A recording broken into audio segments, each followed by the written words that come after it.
트럼프 전 대통령이 어제 치러진 뉴햄프셔주 프라이머리에서 승리했습니다. 바이든 대통령과의 리턴 매치가 사실상 확정된 것으로 보입니다. 미국에서 가장 화창한 동네로 알려져 있는 캘리포니아주 샌디에이고에서는 지난 22일 27인치의 폭우가 쏟아졌습니다. 미국에 거주하고 있는 65세 이상 한인 시니어 6명 중 1명은 사회적으로 고립돼 살고 있다는 보고서가 나왔습니다. 뉴욕시가 하우징 커넥트 로터리 프로그램에서 지역 주민에게 우선 배정하는 비율을 낮추기로 결정했습니다. 미국의 여러 명문대학들이 입학 사정 과정에서 지원자들의 경제적 능력을 고려하지 않겠다는 약속을 어겼다는 이유로 거액의 합의금을 지급하기로 했습니다. 이상은 이 시각 주요 뉴스입니다. 시청자 여러분 안녕하십니까? KBN 뉴스입니다.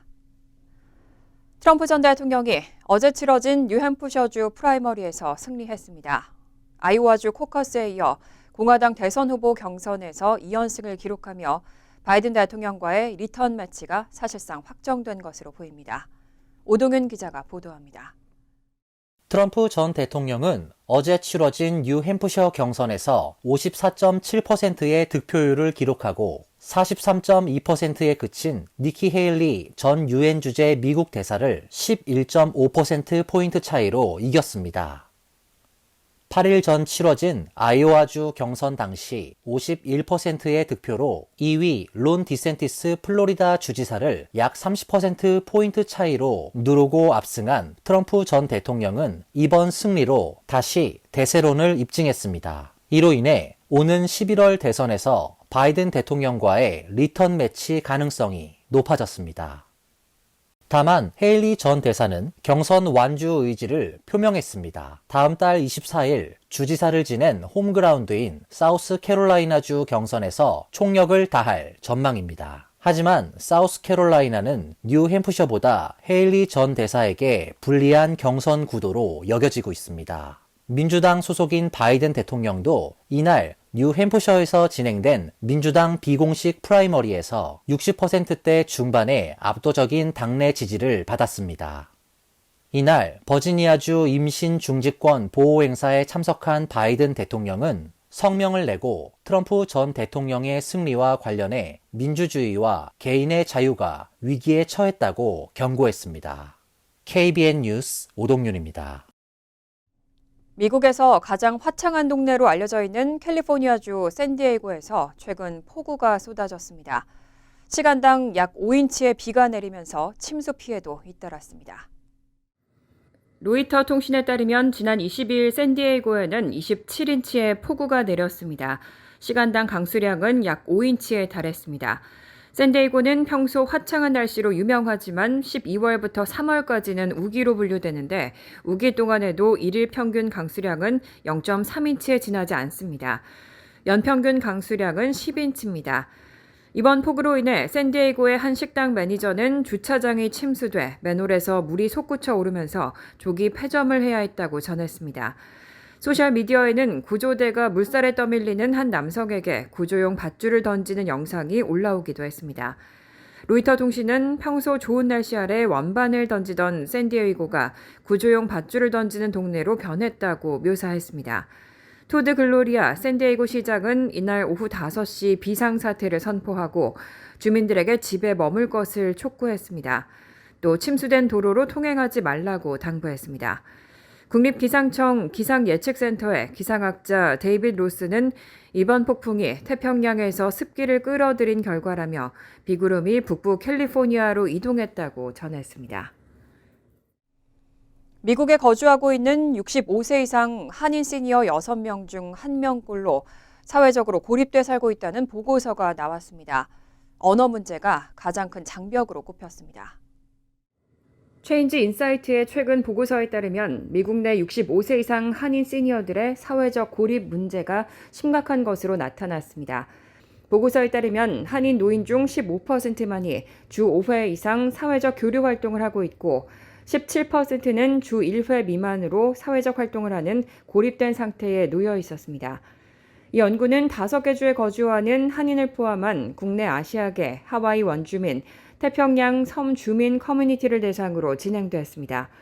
시카고를 포함해 아시안 인구 분포도가 높은 5개 주에 거주하는 한인을 비롯해 중국계와 인도계, 필리핀계, 파키스탄계 출신 5,932명을 대상으로 설문조사를 하고 관련 데이터를 분석하는 방식입니다. 그 결과 한인 시니어들은 다른 아시안 그룹에 비해 사회적 활동이 적었고 특히 언어 장벽으로 인한 고립도가 높은 것으로 나타났습니다. 한인 시니어는 무려 96%가 영어가 아닌 한국어를 주로 사용했고 전체 한인 연령대에서도 87%가 한국어를 주로 사용했습니다. 반면 한인 시니어들의 교육 수준은 상대적으로 높은 편입니다. 응답자 가운데 13%만이 고졸 미만이며 고졸 이상은 43%로 나타났습니다. 하지만 보고서는 높은 교육 수준에도 불구하고 영어 구사력이 부족할 경우 심리적 고충을 경험할 수 있고 사회적으로 고립될 위험이 커진다고 설명했습니다. 뉴욕시는 하우징 커넥트 로터리 프로그램에서 지역 주민에게 50%를 우선 배정해 왔습니다. 그런데 관련 소송이 제기되면서 비율을 15%까지 낮추기로 결정했습니다. 하지만 기존 주민들이 오히려 불이익을 받을 수 있다는 우려도 제기되고 있습니다. 22일 연방법원 뉴욕 남부지법은 2015년 뉴욕시를 상대로 제기된 소송과 관련해 원고 측과 시정부가 합의를 이뤄내고 지역 주민을 우선 배정하는 비율을 낮추기로 했다고 밝혔습니다. 2명의 흑인 여성이 제기한 이 소송에서 원고는 뉴욕시가 하우징 로터리를 지나치게 지역 주민에게 많이 할당하면서 다른 지역 주민들이 불평등한 대접을 받고 있다고 주장했습니다. 하우징 로터리는 서민과 중산층의 거주지 마련을 돕기 위해 마련된 것으로 지금까지는 로터리 추첨 시 해당 건물이 위치한 지역 주민에게 50%의 당첨 비율을 할당해 왔습니다. 다만 이번 합의에 따라 뉴욕시는 앞으로 2029년 4월까지 이 비율을 20%로 2029년 5월부터는 15%로 더 낮출 예정입니다. 원고 각각에게는 10만 달러를 지불하고 변호사 선임 비용 625만 달러도 시정부가 감당하기로 했습니다. 하지만 일부 지역에서는 젠트리피케이션으로 고통받는 기존 주민들이 오히려 쫓겨나는 결과를 낳을 수 있다는 우려도 제기되고 있습니다. 1988년 에드 카치 전 뉴욕시장이 젠트리피케이션의 영향을 줄이기 위해 이 정책을 도입했고 실제로 브루클린의 그린포인트와 이스트 뉴욕 등에서 긍정적인 효과가 있었다는 분석이 있었습니다.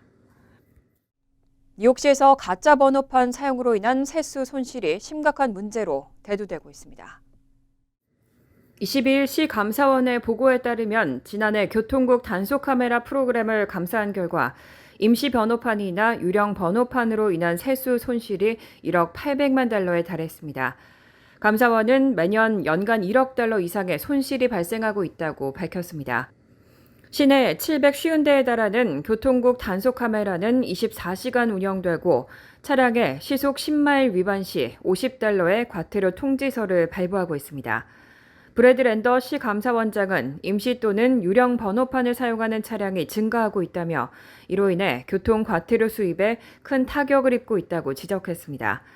특히 지난해 1월부터 6월까지 유령 번호판 15.3%, 가린 번호판 6.7% 등 위반자 전체의 22%가 불법으로 개조된 번호판을 달았던 것으로 나타났습니다.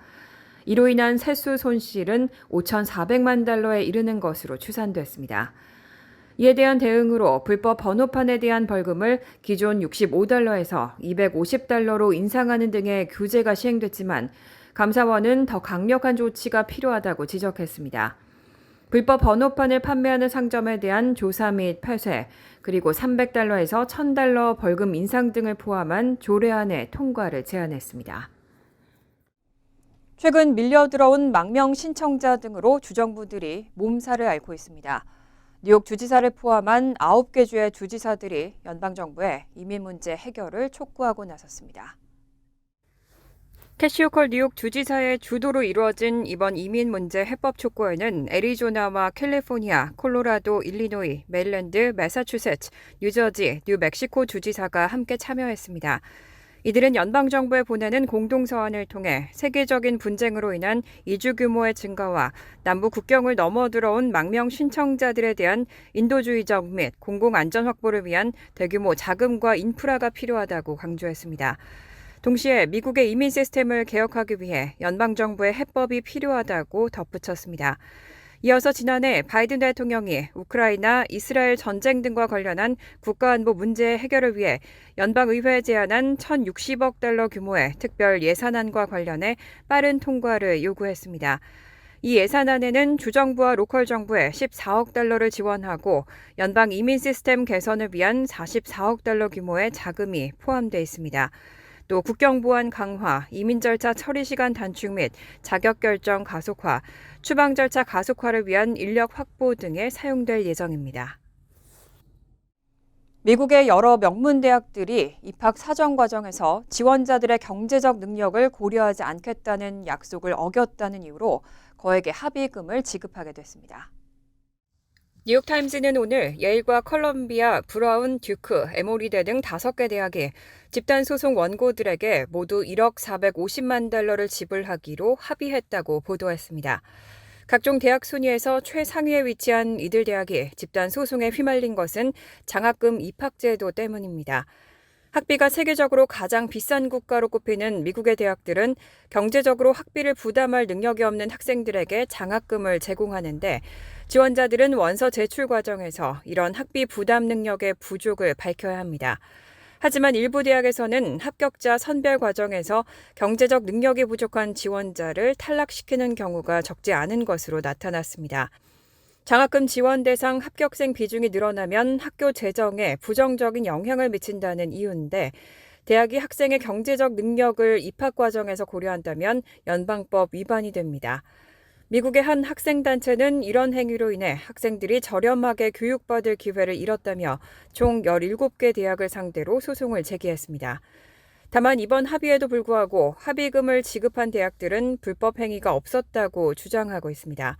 이 가운데 브라운대는 소송을 종결하고 학생 지원에 전념하기 위해 합의금을 지급하기로 결정했다고 밝혔습니다. 지구 종말 시계는 지구 종말까지 남은 시간을 상징적으로 나타내는데요. 초침이 지난해와 같은 수준으로 자정까지 90초가 남은 것으로 유지됐습니다. 미국 핵과학자협회가 지구 종말 시계의 초침을 자정까지 90초로 설정했다고 발표했습니다. 지난해와 같은 수준으로 핵과학자협회는 러시아의 우크라이나 침공 이후 핵 사용 우려가 고조된 것을 반영해 지난해 100초에서 90초로 앞당긴 바 있습니다. 올해는 핵 위협과 기후변화, 인공지능, 그리고 새로운 생명공학과 같은 파괴적인 기술들이 주요 위험 요소로 작용하고 있다고 지적했습니다. 특히 러시아의 우크라이나 전쟁과 이스라엘과 하마스 간의 전쟁에 대한 우려도 나타났습니다. 기후변화에 대해선 2023년은 기록적인 온실가스 배출량 증가로 인해 사상 가장 더운 해로 기록됐다고 지적했습니다. 지구 종말 시계는 1947년부터 매년 지구의 위험도를 평가해 발표돼 왔고 자정 7분 전으로 시작된 시계는 1953년 미국과 소련이 경쟁적으로 핵실험을 하면서 종말 2분 전까지 접근했었습니다. 이후 1991년 미소 간 전략 무기 감축 협정이 체결되며 17분 전으로 늦춰졌다가 최근 몇 년간은 핵 위협과 기후 변화 등으로 인해 자정에 가까운 위험 수준을 유지하고 있습니다.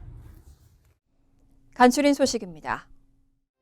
2006년생인 선천적 복수국적 남성 중 한국 병역 의무 면제와 복수국적 포기를 희망할 경우 3월 31일까지 국적 이탈 신고를 해야 합니다. 국적 이탈 신고 기한을 놓칠 경우 36세까지 국적 이탈이 어렵습니다. 1998년 이후 출생자는 태어날 당시 부모 중 한 명이라도 한국 국적일 경우 선천적 복수 국적자가 됩니다.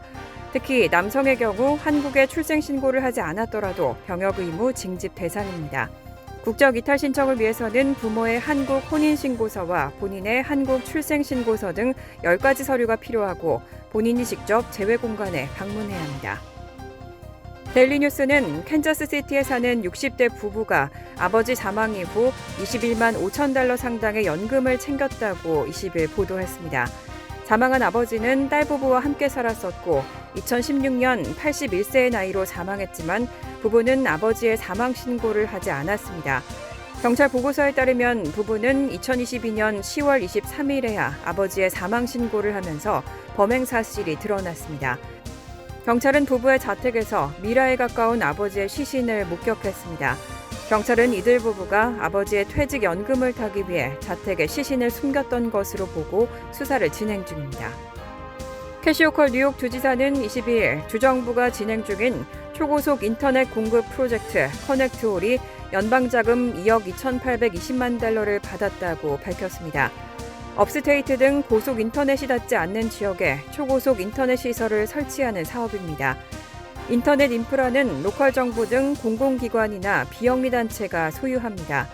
개방형 액세스 네트워크를 통해 여러 인터넷 회사가 해당 인프라를 이용할 수 있고 이에 따라 공급 가격 또한 낮아진다는 게 주정부의 설명입니다. 사업 확대를 위한 재원이 마련됨에 따라 주정부는 로컬 정부의 신청을 받고 있습니다. 개인 희망자는 6월 중 신청에 참여할 수 있습니다.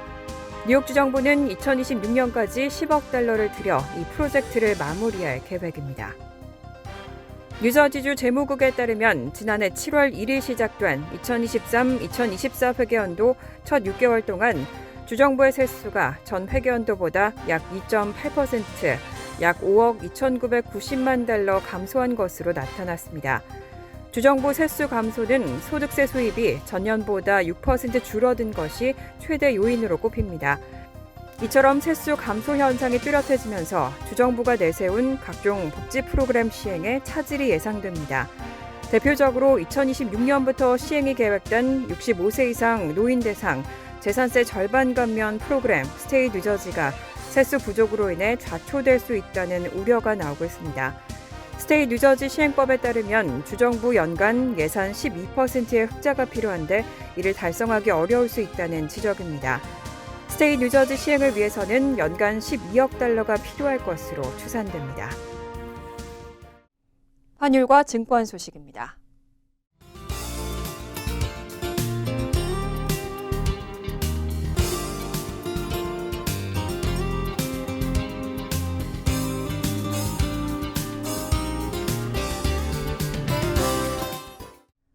이어서 날씨입니다. 목요일은 비가 내리겠습니다. 낮 최고 기온은 50도, 섭씨 10도, 밤 최저 기온은 43도, 섭씨 6도로 예상됩니다. 금요일은 흐린 가운데 오전에는 비 내릴 가능성이 있습니다. 토요일은 화창하지만 저녁부터는 다시 비 내릴 가능성이 있습니다. 이상으로 KBN 뉴스를 마칩니다. KBN과 함께 즐거운 저녁 되시기 바랍니다.